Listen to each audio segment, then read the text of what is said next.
ഏഷ്യയിലെ പ്രധാനപ്പെട്ട കോട്ടകളിലൊന്നും കേരളത്തിലെ ഏറ്റവും വലിയ കോട്ടയുമായ കാസർഗോഡ് ജില്ലയിൽ സ്ഥിതി ചെയ്യുന്ന ബേക്കൽ കോട്ടയാണിത്. കോട്ടയുടെ കാഴ്ചകളിലേക്കും ചരിത്രത്തിലേക്കുമൊക്കെ നമുക്ക് വിശദമായി തന്നെ പോകാം. അതിനു മുമ്പ് പ്രവേശന ടിക്കറ്റ് എടുക്കാം. ഇതാണ് ടിക്കറ്റ് കൗണ്ടർ വരുന്ന കെട്ടിടം. നമ്മൾ ഇന്ത്യൻ പൗരന്മാർക്കും സാർസ് കൂട്ടായ്മയിലെ അംഗത്വമുള്ള രാജ്യങ്ങളിലെ പൗരന്മാർക്കും 25 രൂപയാണ് ടിക്കറ്റ് ചാർജ്. വിദേശ പൗരന്മാർക്ക് 300 രൂപയുമാണ്. ഇത് കോട്ടയിലേക്കുള്ള പ്രഥമ പ്രവേശന കവാടമാണ്. കവാടത്തിൽ തന്നെ കോട്ടയുടെ തടയെടുപ്പ് ദർശിക്കുവാൻ സാധിക്കുന്നതാണ്. കോട്ട കാണുവാൻ വന്നവരിൽ കുറച്ചുപേർ കോട്ടയുടെ കാഴ്ചകൾ കണ്ട് മടങ്ങുന്നത് കാണാം. ഈ കാണുന്ന കലുങ്ക് പോലെയുള്ള കാര്യം പണ്ടുകാലത്ത്, അതായത് രാജഭരണ കാലഘട്ടത്തിൽ കോട്ട സജീവമായിരുന്ന കാലത്ത് കോട്ടയിലേക്ക് ശത്രുക്കൾ പെട്ടെന്ന് കയറി ചെല്ലുന്നത് തടയുവാൻ വേണ്ടി വെള്ളം കെട്ടി നിർത്താറുണ്ടായിരുന്ന കാര്യമാണ്. അതുകൊണ്ട് തന്നെ കോട്ടയ്ക്ക് നേരെ ശത്രുക്കളുടെ അധിനിവേശം ഉണ്ടാവുകയാണെങ്കിൽ പ്രധാന കവാടത്തിലൂടെയല്ലാതെ ശത്രുക്കൾക്ക് അകത്ത് കയറുവാൻ സാധിക്കില്ലായിരുന്നു. ഞാൻ പ്രഥമ കവാടം കടന്ന് അകത്ത് കയറിയിരിക്കുകയാണ്. കോട്ടയ്ക്കുള്ളിൽ ഒരു ക്ഷേത്രമുണ്ട്. നേരെ എതിർഭാഗത്ത് കാണുന്നതാണ് ആ ക്ഷേത്രം. ഈ വർഷത്തെ ഉത്സവവുമായി ബന്ധപ്പെട്ട് പന്തലിടുന്ന ജോലികൾ ചെയ്യുകയാണ് ഇവിടെ ചിലർ. ഏപ്രിൽ മാസത്തിലാണ് ക്ഷേത്രത്തിൽ ഉത്സവം ഉണ്ടാവാറ്. ശ്രീ മുഖ്യപ്രാണ എന്ന് എഴുതിയത് കാണാം. ഇത് ഹനുമാൻ ക്ഷേത്രമാണ്. ഇപ്പോൾ സമയം 1 മണി കഴിഞ്ഞിരിക്കുകയാണ് എന്നതുകൊണ്ട് തന്നെ ക്ഷേത്രം അടച്ചിരിക്കുകയാണ്. ഈ മാസം 6 മുതൽ 12 വരെയാണ് ക്ഷേത്രത്തിലെ ഉത്സവം. ഹിന്ദു രാജാക്കന്മാർ സ്ഥാപിച്ച എല്ലാ കോട്ടകളിലും ഇത്തരത്തിൽ ക്ഷേത്രങ്ങൾ കാണാം. കോട്ട സൈനിക കേന്ദ്രമായതുകൊണ്ട് തന്നെ ഹനുമാൻ അഥവാ ആഞ്ജനേയ സ്വാമി ശക്തിയുടെ പ്രതീകമായി ദർശിക്കാം. കോട്ട ASI അഥവാ ആർക്കിയോളജിക്കൽ സർവേ ഓഫ് ഇന്ത്യയുടെ കീഴിൽ വരുന്നതാണ്. ASIയുടെ നിർദ്ദേശങ്ങളും കോട്ടയുടെ ചരിത്രവും എഴുതി പ്രദർശിപ്പിച്ചിരിക്കുന്നത് കാണാം. പ്രൗഢമായ ചരിത്രം തന്നെയാണ് കോട്ടയ്ക്കുള്ളത്. അതിലേക്ക് നമുക്ക് കടക്കാം. നേരെ മുന്നിലായി കോട്ടയുടെ 2ാമത്തെ കവാടം കാണാം. അതിൻ്റെ വലതുഭാഗത്തായി ടിക്കറ്റ് വെരിഫിക്കേഷൻ പോയിന്റുമുണ്ട്. വലിയൊരു ഗേറ്റ് സ്ഥാപിച്ചിരിക്കുകയാണ് ഇവിടെ. സമീപകാലത്ത് സ്ഥാപിച്ചതാണ് ഇത്. ഞാൻ 2ാമത്തെ കവാടവും കടന്ന് കോട്ടയുടെ അകത്തേക്ക് പ്രവേശിച്ചിരിക്കുകയാണ്. കോട്ട സജീവമായിരുന്ന രാജഭരണകാലത്ത് സൈനികരും അവരുടെ കുതിരകളും ആനകളുമൊക്കെ ഇതുവഴി നടന്നു നീങ്ങിയിരുന്നത് മനസ്സിൽ സങ്കല്പിച്ചുകൊണ്ടാണ് ഞാനും നടന്നു നീങ്ങുന്നത്. 300 വർഷങ്ങൾക്ക് മുമ്പ്, അതായത് 1650-ലാണ് ഈ ബേക്കൽ കോട്ട സ്ഥാപിച്ചത്. പ്രബലമായ വിജയനഗര സാമ്രാജ്യത്തിന്റെ പതനത്തിനു ശേഷം ഉയർന്നു വന്ന ഇന്നത്തെ കർണാടകയിലെ ശിവമോഗ ആസ്ഥാനമാക്കി ഭരിച്ചിരുന്ന കെല്ലടി നായ്ക്കന്മാരെന്നും ഇക്കേരി നായ്ക്കന്മാരെന്നും അറിയപ്പെട്ടിരുന്ന ബദനൂർ നായ്ക്ക രാജാക്കന്മാരിലെ ശിവപ്പ നായിക്കയാണ് 1650-ൽ ഈ പ്രൗഢമായ ബേക്കൽ കോട്ട സ്ഥാപിച്ചത്. കോട്ടയുടെ പല ഭാഗങ്ങളിലും ഇത്തരത്തിൽ മരങ്ങൾ കാണുവാൻ സാധിക്കും. 40 ഏക്കറിൽ പരന്നു കിടക്കുന്ന ഈ കോട്ടയിൽ ഇത്തരത്തിലുള്ള തറകൾ ഒരുപാട് ഭാഗത്ത് നമുക്ക് കാണാം. ഇത് ഇവിടെ ഉണ്ടായിരുന്ന ദർബാർ ഹാളിന്റെ തറയാണ്. എന്നുവെച്ചെങ്കിൽ കോട്ടയിലെ പ്രധാനപ്പെട്ട പല കാര്യങ്ങളും ചർച്ച ചെയ്യപ്പെടുകയും സൈനികർക്ക് നിർദ്ദേശങ്ങൾ നൽകുകയും ഒക്കെ ചെയ്തിരുന്നത് ഇവിടെ വെച്ചായിരുന്നു. കോട്ട സജീവമായിരുന്ന കാലത്ത് ഇതിന്റെയൊക്കെ പ്രാധാന്യം എത്രയായിരുന്നുവെന്ന് പറഞ്ഞറിയിക്കുവാൻ സാധിക്കാത്തതാണ്. ഇത്തരത്തിലുള്ള പലതരം നിർമ്മിതികൾ ആർക്കിയോളജിക്കൽ സർവേ ഓഫ് ഇന്ത്യക്ക് ഇവിടെ നടത്തിയ ഉൾഖനനങ്ങളിൽ കണ്ടെത്താൻ സാധിച്ചിട്ടുണ്ട്. ഇത് കോട്ടയിലെ പ്രധാനപ്പെട്ട ഒരു ഗോപുരമാണ്. അതിൽ പീരങ്കികൾ വയ്ക്കുവാൻ നിർമ്മിച്ചിരുന്ന പോയിന്റുകൾ കാണുവാൻ സാധിക്കും. അത്തരത്തിൽ കോട്ട സൈനിക വിന്യാസത്താൽ സജീവമായിരുന്ന കാലത്തെക്കുറിച്ച് ഓർക്കുകയാണ് ഞാൻ. നിലവിൽ ഇത്തരത്തിൽ ഒരുപാട് അലങ്കാര ചെടികൾ നട്ടുവളർത്തി കോട്ടയുടെ ഭംഗി വർദ്ധിപ്പിച്ചിരിക്കുന്നതും മറ്റൊരു കാഴ്ചയാണ്. ഇവിടെ നിന്നും ഇങ്ങനെ നോക്കുമ്പോഴാണ് ആ ഗോപുരത്തിന്റെ വലിപ്പം മനസ്സിലാവുന്നത്. അതിൻ്റെ മുകളിലേക്ക് കയറുന്നവരുടെ സാന്നിധ്യം കൊണ്ട് അത് വ്യക്തവുമാണ്. ഞാൻ ഗോപുരത്തിന്റെ അടുത്തേക്ക് എത്തിയിരിക്കുകയാണ്. കുത്തനെയുള്ള കയറ്റമാണ്. ഇവിടെ സ്റ്റെപ്പുകളല്ല, ചെരുവിലൂടെയാണ് നടന്നു കയറേണ്ടത്. 2 ഭാഗത്തും കൈവരികൾ ഉള്ളത് കൊണ്ട് തന്നെ പ്രയാസമില്ലാതെ ഗോപുരത്തിന്റെ മുകളിലേക്ക് എത്താം. ഞാനും നടന്നു കയറുകയാണ്. ഇപ്പോൾ നേരം ഉച്ചയാണ് എന്നതുകൊണ്ട് തന്നെ ഇവിടെ കോട്ട കാണുവാൻ വരുന്നവരുടെ എണ്ണം തീരെ കുറവാണ്. ഗോപുരത്തിന്റെ ഏറ്റവും മുകളിലെത്തുമ്പോൾ താഴെയുള്ള കാഴ്ച ഇങ്ങനെയാണ്. കോട്ടയുടെ മിക്കവാറും ഭാഗങ്ങൾ നമുക്കിവിടെ നിന്നും കാണുവാൻ സാധിക്കുന്നതാണ്. ഇതാണ് ഗോപുരത്തിന്റെ മുകൾ ഭാഗത്തെ ദൃശ്യം.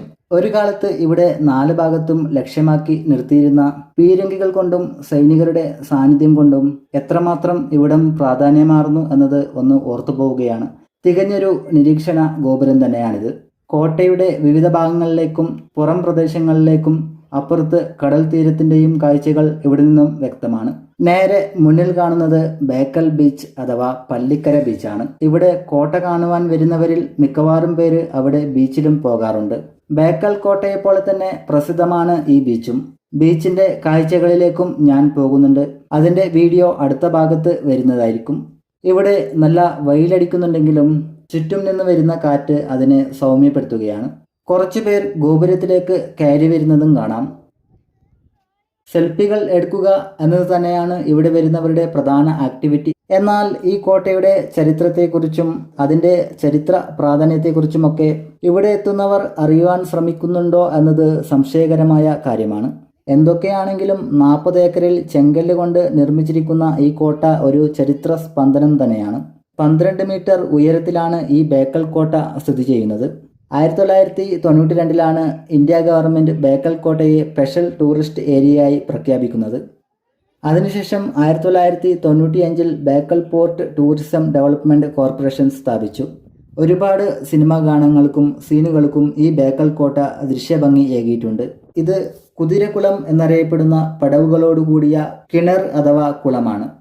കുതിരകൾക്കും സൈനികർക്കുമുള്ള ജലപരമായ ആവശ്യങ്ങൾ നിറവേറ്റിയിരുന്നത് ഇവിടെ വെച്ചായിരുന്നു. ഏതൊരു കോട്ടയിലും വെള്ളത്തിന് വളരെയധികം പ്രാധാന്യമുണ്ട്. അത് സൈനികരുടെയും കുതിരകളുടെയും ഗജവീരന്മാരുടെയും ഒക്കെ ദൈനംദിന ആവശ്യങ്ങൾക്കുള്ളതാണ്.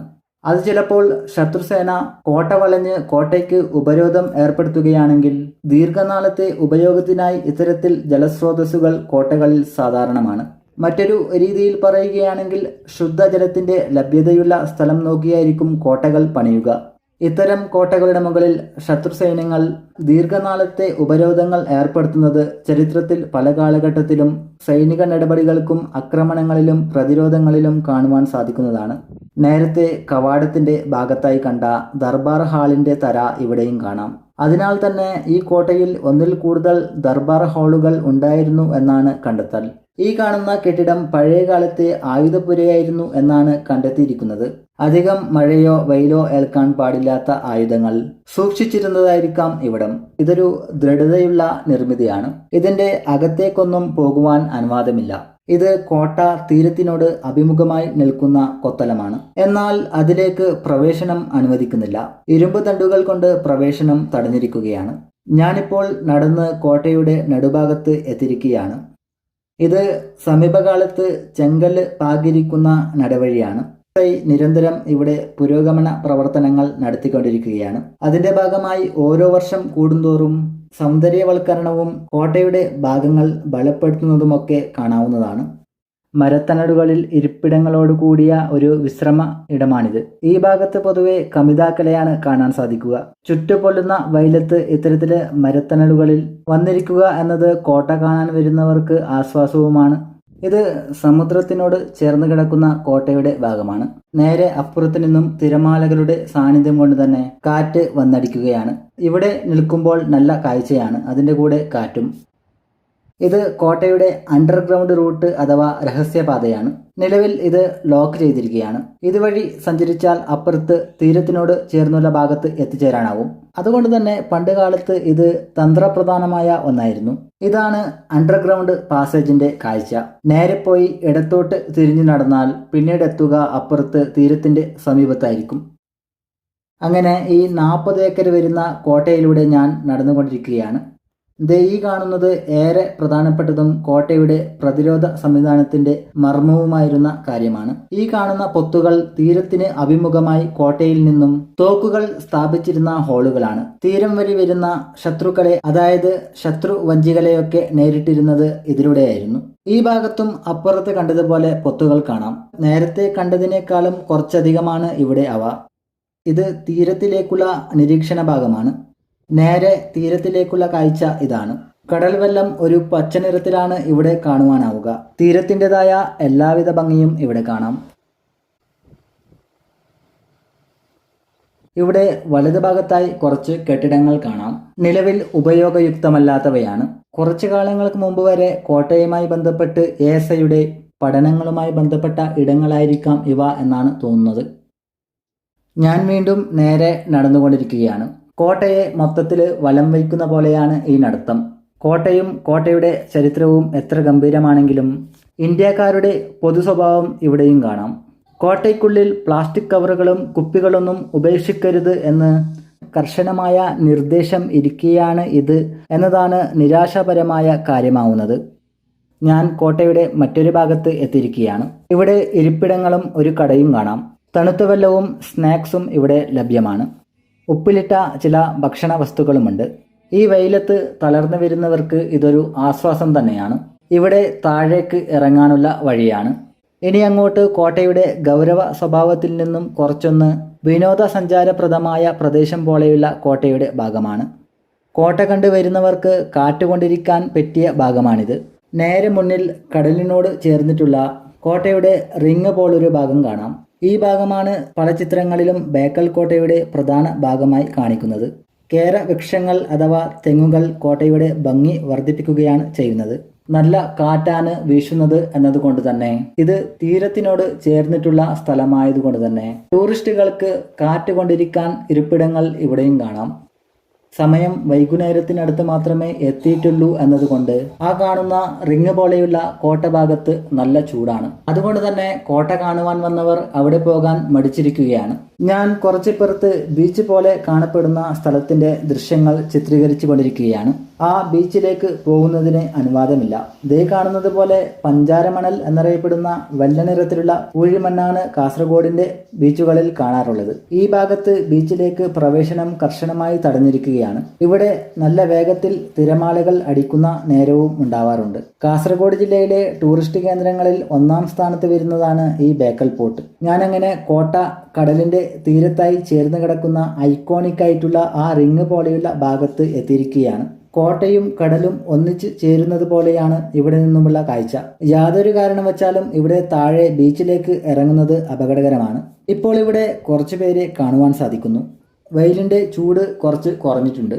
നല്ല വെയിലുള്ള സമയത്ത് ഇവിടെ നിൽക്കുവാൻ പ്രയാസമാണ്.